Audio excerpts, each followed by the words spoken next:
विद्यार्थी मित्रों, last video ની અંદર આપણે જોયું સંચાલનની તળ સપાટી એટલે શું, તળ સપાટીના કાર્યો જણાવો. આપણે સંચાલનની ઉચ્ચ સપાટી, મધ્યમ સપાટી અને તળ સપાટી ત્રણે ત્રણનો અર્થ અને ત્રણે ત્રણના કાર્યો જોયા. ત્યારબાદ આપણો નેક્સ્ટ ક્વેશ્ચન છે સંચાલનની ઉચ્ચ સપાટી, મધ્યમ સપાટી અને તળ સપાટી વચ્ચેનો તફાવત. સંચાલનની ઉચ્ચ સપાટી, મધ્યમ સપાટી અને તળ સપાટી વચ્ચેનો તફાવત.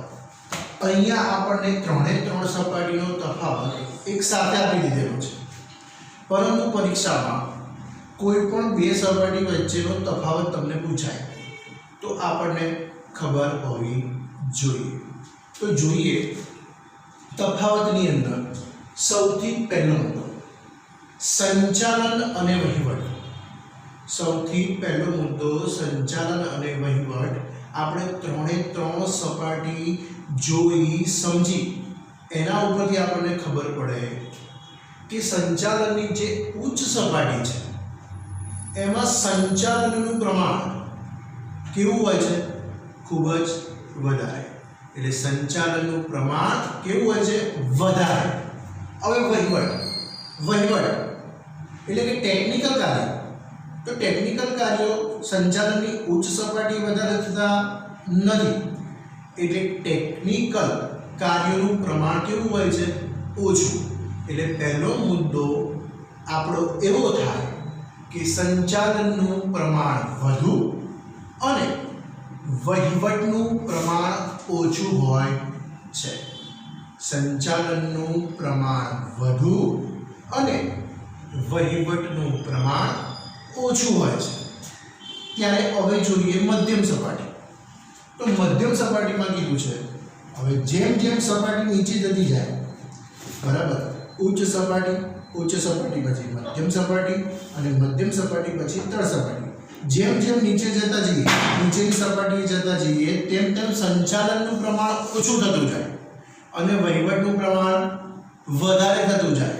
એટલે અહીંયા કહેવામાં આવ્યું છે સંચાલનની મધ્યમ સપાટીમાં સંચાલનનું પ્રમાણ ઓછું અને વહીવટનું પ્રમાણ વધુ હોય છે. કોની સરખામણીએ?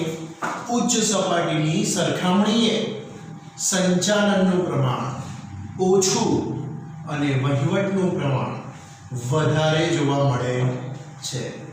ત્યારબાદ ત્રીજા નંબરની સપાટી એટલે કે તળ સપાટી. તળ સપાટીની અંદર મેં તમને હમણાં કીધું જેમ નીચેની સપાટી તરફ જતા જઈએ એમ સંચાલનનું પ્રમાણ ઓછું અને વહીવટનું પ્રમાણ વધારે જોવા મળે છે. એટલે તમને અહીંયા કીધું છે સંચાલનનું પ્રમાણ ખૂબ ઓછું અને વહીવટનું પ્રમાણ સૌથી વધારે જોવા મળે છે. તો પહેલો મુદ્દો આપણે ફરીથી રિપીટ કરીએ. સંચાલનની ઉચ્ચ સપાટીની અંદર સંચાલનનું પ્રમાણ વધુ અને વહીવટનું પ્રમાણ ઓછું જોવા મળે છે. મધ્યમ સપાટીની અંદર સંચાલનનું પ્રમાણ ઓછું અને વહીવટનું પ્રમાણ વધારે જોવા મળે છે. જ્યારે સંચાલનની તળ સપાટીની અંદર સંચાલનનું પ્રમાણ ખૂબ ઓછું અને વહીવટનું પ્રમાણ સૌથી વધારે જોવા મળે છે. બીજા નંબરનો મુદ્દો જોઈએ સમાવેશ. તો આ ત્રણે ત્રણ સપાટીની અંદર કોનો સમાવેશ થાય છે? તો આપણે આ ટોપિક જ્યારે સંચાલનની સપાટીઓ ચલાવી ત્યારે જોઈ જ લીધું છે, આકૃતિમાં પણ જોઈ લીધું છે કે આ ત્રણે ત્રણ સપાટીની અંદર કોનો સમાવેશ થાય છે. અહીંયા ફરીથી રિપીટ થાય છે. જોઈએ કોનો સમાવેશ થાય છે. તો સંચાલનની ઉચ્ચ સપાટીમાં સંચાલક મંડળ, જનરલ મેનેજર, મેનેજિંગ ડિરેક્ટર વગેરેનો સમાવેશ થાય છે. સંચાલક મંડળ, જનરલ મેનેજર, મેનેજિંગ ડિરેક્ટર, આ સિવાય એક બીજું નામ ઉમેરવું હોય તો CEO ચીફ એક્ઝિક્યુટિવ ઓફિસર એટલે કે મુખ્ય વહીવટી અધિકારીનો સમાવેશ થાય છે. જ્યારે સંચાલનની મધ્યમ સપાટી આપણે જોયું કે મધ્યમ સપાટીની અંદર જુદા જુદા વિભાગોનો સમાવેશ થાય છે. તો આ જુદા જુદા વિભાગો ચલાવવા માટે જુદા જુદા વિભાગીય અધિકારીઓનો સમાવેશ સંચાલનની મધ્યમ સપાટીની અંદર થાય છે. એટલે તમને અહીંયા કીધું છે ખાતાવાર એકમની અંદર એક કરતાં વધારે ખાતા હોય અથવા એક કરતાં વધારે વિભાગો હોય તો ખાતાવાર અથવા વિભાગીય અધિકારીઓ અને પોતપોતાના ક્ષેત્રના વિવિધ નિષ્ણાંતોનો સમાવેશ સંચાલનની મધ્ય સપાટીમાં થાય છે. ત્યારબાદ જોઈએ તળ સપાટી. તો તળ સપાટીની અંદર પણ આપણને ખબર છે કે તળ સપાટીમાં નિરીક્ષકો, જોબરો અને ફોરમેનનો સમાવેશ થાય છે. મુદ્દા નંબર 3 સત્તા અને જવાબદારી.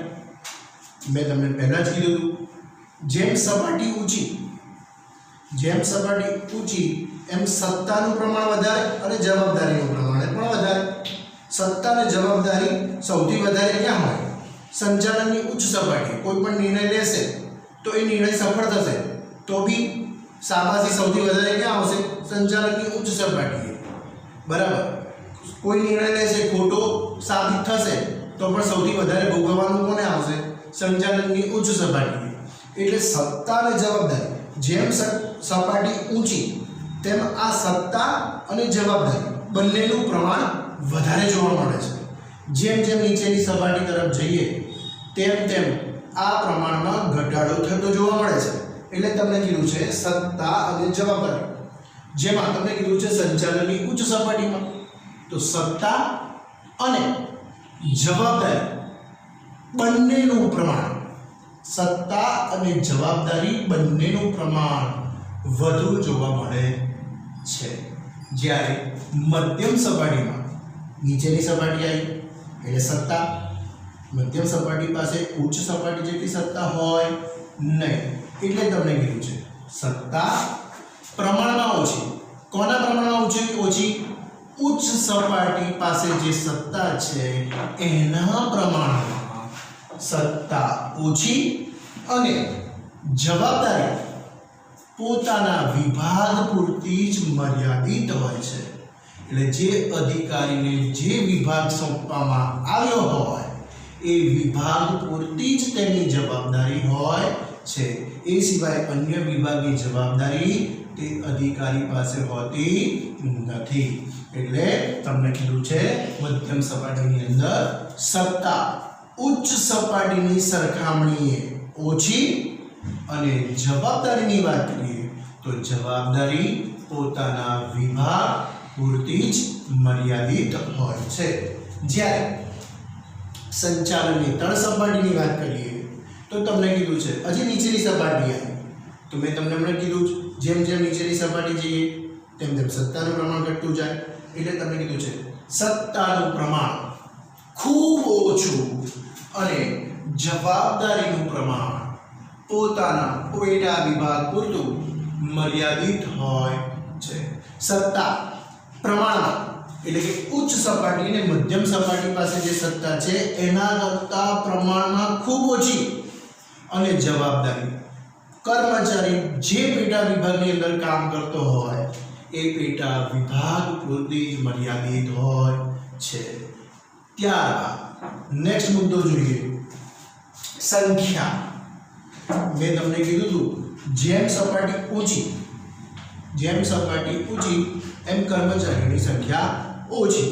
જેમ નીચેની સપાટી તરફ જઈએ એમ સંખ્યામાં વધારો થતો જાય. એટલે તમને અહીંયા કીધું છે કે ઉચ્ચ સપાટીમાં કર્મચારીઓની સંખ્યા ઓછી હોય છે. જોઈએ તો અહીંયા શું કીધું છે? ઉચ્ચ સપાટીમાં સંચાલક મંડળ, general manager, managing director selected લોકો જ અહીંયા કામ કરે છે. તમામ પ્રકારના કર્મચારીઓ કામ કરતા નથી. એકમનું સંચાલન સિલેક્ટેડ લોકો જ કરે છે. એટલે તમને અહીંયા કીધું છે ઉચ્ચ સપાટીમાં કર્મચારીઓની સંખ્યા ઓછી હોય છે. જ્યારે મધ્યમ સપાટીની અંદર આગળની સપાટી એટલે કે ઉચ્ચ સપાટી કરતા કર્મચારીઓની સંખ્યા વધુ હોય છે. એટલે કે ઉપરની સપાટી કરતા નીચેની સપાટીમાં કર્મચારીઓની સંખ્યા વધારે હોય છે. એટલે તમને કીધું છે ઉચ્ચ સપાટી કરતા કર્મચારીઓની સંખ્યા વધુ હોય છે. જ્યારે તળ સપાટીમાં જોઈએ તો તળ સપાટીમાં કીધું છે ઉચ્ચ, આની આગળની સપાટીઓ બે છે, ઉચ્ચ અને મધ્યમ. તો ઉચ્ચ અને મધ્ય સપાટી કરતા કર્મચારીઓની સંખ્યા ખૂબ વધારે હોય છે. ત્યાર પછીનો મુદ્દો જોઈએ લાયકાત. તો ઉચ્ચ સપાટીએ કામ કરવું હોય તો તમામ બાબતોનું જ્ઞાન વ્યક્તિમાં હોવું જરૂરી છે. કારણ કે સંચાલન કોઈ આલું ચાલુ વ્યક્તિ કરી શકતી નથી. એટલે ઉચ્ચ સપાટીએ જો કામ કરવું હોય તો એની પાસે તમામ બાબતોનું જ્ઞાન હોવું જરૂરી છે. એટલે અહીંયા આપણને કીધું છે કે ઉચ્ચ સપાટી જે વ્યક્તિ કામ કરે છે એની પાસે સર્વગ્રાહી એટલે કે તમામ બાબતોનું કૌશલ્ય હોવું જરૂરી છે. બરાબર. જુદી બાબતોનું જ્ઞાન ના હોય તો મહત્વના નિર્ણયો ઉચ્ચ સપાટી બેઠેલા કર્મચારીઓ લઈ શકતા નથી. અને મહત્વના નિર્ણયો ન લેવાય તો એકમ પોતાના જે લક્ષ્યાંકો છે એ લક્ષ્યાંકોને સિદ્ધ કરી શકતો નથી. એટલે ઉચ્ચ સપાટીએ સર્વગ્રાહી કૌશલ્યની જરૂર પડે છે. જ્યારે મધ્યમ સપાટીએ વિશિષ્ટ જ્ઞાનની જરૂર પડે છે. કેમ વિશિષ્ટ જ્ઞાનની જરૂર પડે છે? કારણ કે મધ્ય સપાટીએ જુદા એકમની અંદર જુદા કાર્યો કરવા માટે જુદા વિભાગો છે અને એ વિભાગોના ચોક્કસ કાર્યો છે. એ ચોક્કસ કાર્યો દરેક વ્યક્તિ કરી શકતી નથી. એ કાર્યો કરવા માટે વ્યક્તિમાં વિશિષ્ટ પ્રકારનું ખાસ પ્રકારનું જ્ઞાન હોવું જરૂરી છે. જ્યારે તળ સપાટીમાં કીધું છે ફક્ત પોતાના વિભાગ કે પેટા વિભાગ પૂરતું જ જ્ઞાન જરૂરી છે. તળ સપાટીનો કર્મચારી જે વિભાગની અંદર કામ કરી રહ્યો છે, જે કામ તેને સોંપવામાં આવ્યું છે એ વિભાગ કે પેટા વિભાગ પૂરતું જ એની પાસે જ્ઞાન હોવું જરૂરી છે. અન્ય વિભાગનું જ્ઞાન એની પાસે ના હોય તો પણ ચાલે. ત્યાર પછીનો મુદ્દો જોઈએ નંબર 6 ધ્યેય અને નીતિ ઘડતર. નંબર 6 ધ્યેય અને નીતિ ઘડતર. કોઈ પણ એકમની અંદર કંપનીના ધ્યેય અને એ ધ્યેય સિદ્ધ કરવા માટે નીતિઓ ઘડવાનું કામ કોણ કરે છે? સંચાલનની ઉચ્ચ સપાટી. ધ્યેય અથવા નીતિ બનાવવાનું કામ તળ સપાટી કે મધ્ય સપાટી કરતી નથી. સંચાલનની ઉચ્ચ સપાટીએ જ નીતિઓ અને ધ્યેય ઘડતરનું કામ થાય છે. એટલે તમને કીધું છે કે સંચાલનની ઉચ્ચ સપાટી દ્વારા કંપનીના મૂળભૂત ધ્યેય અને નીતિનું ઘડતર થાય છે. ધ્યેય અને નીતિનું ઘડતર સંચાલનની કઈ સપાટીએ થાય છે? ઉચ્ચ સપાટીએ. હવે ધ્યેય અને નીતિ ઘડાઈ ગયા તો ઘડાયા પછી અમલ કરવાનું કામ કોણ કરશે? તો મધ્ય અને તળ સપાટી, આ ઉચ્ચ સપાટીએ જે ઘડેલા ધ્યેયો છે, નીતિઓ છે, તેનું અમલ કરવાનું કામ મધ્ય અને તળ સપાટી કરે છે. જોઈએ શું કહે છે તો મધ્ય સપાટી દ્વારા ઉચ્ચ સપાટીએ ઘડેલ ધ્યેય અને નીતિઓનો અમલ થાય છે. જ્યારે તળ સપાટીમાં તમને કીધું છે કે તળ સપાટી ઉચ્ચ સપાટી એટલે કે એના માટે ઉચ્ચ સપાટી કોણ છે? મધ્ય સપાટી અને ઉચ્ચ સપાટી. તો મધ્યમ સપાટીનો ઉચ્ચ સપાટી દ્વારા જે પણ નિર્ણયો લેવાય છે, જે પણ નીતિઓ બનાવવામાં આવે છે તેનો અમલ, બરાબર, તેનો અમલ કરવાનું કામ સંચાલનની તળ સપાટી કરે છે. એ કીધું છે કે સંચાલનની તળ સપાટી ઉચ્ચ સપાટીએ ઘડેલ નીતિ અને નિર્ણયોનો અમલ કરવાનું કામ કરે છે. ત્યારબાદ મુદ્દા નંબર 7 કીધું છે ઉત્તરદાયિત્વ જવાબ તમને જે કામ સોંપવામાં આવ્યું છે એનો જવાબ કોને આપવો, કોના પ્રત્યે તમને સોંપેલું કામ તમારે એનો જવાબ કોને આપવો, ઉત્તરદાયિત્વ જવાબદારી.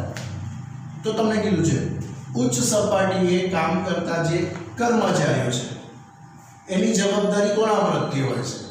તો તમને કીધું છે શેર હોલ્ડરો, લેણદારો, સરકારના વિવિધ વિભાગો, કાયદાકીય જોગવાઈઓ વગેરે પ્રત્યે ઉત્તરદાયિત્વ હોય છે. સંચાલકની ઉચ્ચ સપાટીએ કામ કરતા કર્મચારીઓ છે એ કામ કરે છે તો કામ કર્યા પછી એમને તેમના કામનો રિપોર્ટ કોને બતાવવાનો હોય છે. બરાબર, કામ કર્યું છે તો એ કામનો રિપોર્ટ કોને કોને બતાવવો પડે. બરાબર, તો અહીંયા કીધું છે શેર હોલ્ડરો, લેણદારો, સરકારના વિવિધ વિભાગો, કાયદાકીય જોગવાઈઓ આવા જુદા જુદા લોકો પ્રત્યે સંચાલનની ઉચ્ચ સપાટીનું ઉત્તરદાયિત્વ હોય છે. ત્યારબાદ મધ્ય સપાટીમાં કીધું છે મધ્યમ સપાટીને વિવિધ કાર્યો કરવા માટે સત્તાને જવાબદારી કોણ સોંપે છે. તો સંચાલનની ઉચ્ચ સપાટી જે વ્યક્તિને કામ સોંપે એ વ્યક્તિ પ્રત્યેનું ઉત્તરદાયિત્વ હોય. તો મધ્યમ સપાટીને કામ કરવા માટે સત્તાને જવાબદારી ઉચ્ચ સપાટી સોંપે છે. જેને કામ સોંપ્યું હોય એને જ ઉત્તરદાયિત્વ આપવું પડે. એટલે તમને કીધું છે ઉચ્ચ સપાટી પ્રત્યે મધ્યમ સપાટીનું ઉત્તરદાયિત્વ હોય છે. ઉચ્ચ સપાટી પ્રત્યે મધ્ય સપાટીનું ઉત્તરદાયિત્વ હોય છે. તો તળ સપાટીનું ઉત્તરદાયિત્વ કોના તરફી હોય. તો તળ સપાટીને કામ કોણ સોંપે, મધ્ય સપાટી. તો તમને કીધું છે મધ્ય સપાટી પ્રત્યે તળ સપાટીનું ઉત્તરદાયિત્વ હોય છે. નંબર 8, મુદ્દા નંબર 8, નિર્ણય. હવે દરેક સપાટીએ એકમના જે ધ્યેયો છે, જે નિર્ણયો લેવાયા છે, જે ધ્યેયો અને નીતિઓ ઘડવામાં આવી છે, તો એ નિર્ણયો અને ધ્યેયો કેવા સાબિત થાય. બરાબર, જો સાચા સાબિત થાય તો એકમને તારી કાઢે, એકમને ક્યાંય પહોંચાડી દે. પણ જો ખોટા સાબિત થાય તો વધારે નુકસાન પહોંચાડે. તો સંચાલનની 3 સપાટી છે. તો આ ત્રણેય સપાટી એકમના જે મુખ્ય ધ્યેયો છે એ ધ્યેયોને અનુરૂપ નિર્ણયો લે છે. પણ આ નિર્ણયો કઈ સપાટી માટે કેવા હોય છે. તો તમને કીધું છે કે આ સપાટીના નિર્ણયો, સંચાલનની ઉચ્ચ સપાટીની વાત થાય છે તો એમાં કીધું છે આ સપાટીના નિર્ણયો વધારે જોખમી અને વધારે દૂરોગામી હોય છે. સંચાલનની ઉચ્ચ સપાટી દ્વારા જે નિર્ણય લેવામાં આવે એકમના ધ્યેયને અનુરૂપ, ધ્યેયને સિદ્ધ કરવા માટે જે નિર્ણય લેવામાં આવે એ વધારે જોખમી અને વધારે દૂરોગામી હોય છે. કેવી રીતે? જો કોઈ નિર્ણય ખોટો સાબિત થાય, ઉચ્ચ સપાટી દ્વારા લેવાયેલ જો કોઈ નિર્ણય ખોટો સાબિત થાય તો એ નિર્ણયને અનુરૂપ જ મધ્યમ સપાટી અને તળ સપાટી કામ કરે છે. તો આ બંને સપાટી જ્યારે કામ કરશે ત્યારે પણ એમાંથી યોગ્ય રિઝલ્ટ મળશે નહીં. અહીંયાથી પણ ધાર્યા પ્રમાણે રિઝલ્ટ નહીં મળે અને સંચાલનની તળ સપાટીએથી પણ ધાર્યા પ્રમાણે રિઝલ્ટ મળશે નહીં. કેમ? કારણ કે જે ઉચ્ચ સપાટી છે એનો જ નિર્ણય ખોટો છે. એટલા માટે તમને કીધું છે કે આ સપાટીના નિર્ણયો વધારે જોખમી અને વધારે દૂરોગામી એટલે કે અસર પહોંચાડે.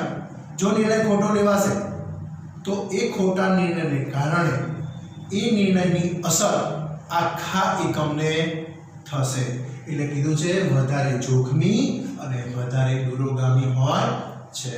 ત્યારબાદ કીધું છે મધ્ય સપાટી. મધ્ય સપાટીના નિર્ણયો, હવે અહીંયાથી જે નિર્ણયો લેવાશે એ નિર્ણયને અનુરૂપ કામ અહીંયા કરવાનું છે, મધ્યમ સપાટીએ કરવાનું છે. તો મધ્યમ સપાટીને નિર્ણયને અનુરૂપ કામ કરવા માટે યોગ્ય નિર્ણયો લેવાના હોય છે. તો એમના નિર્ણયો ઉચ્ચ સપાટી કરતાં પોતાના વિભાગ પૂરતા જ મર્યાદિત હોય છે. બરાબર, તો દરેક વિભાગના નિર્ણયો ખોટા સાબિત થાય એવું બનતું નથી.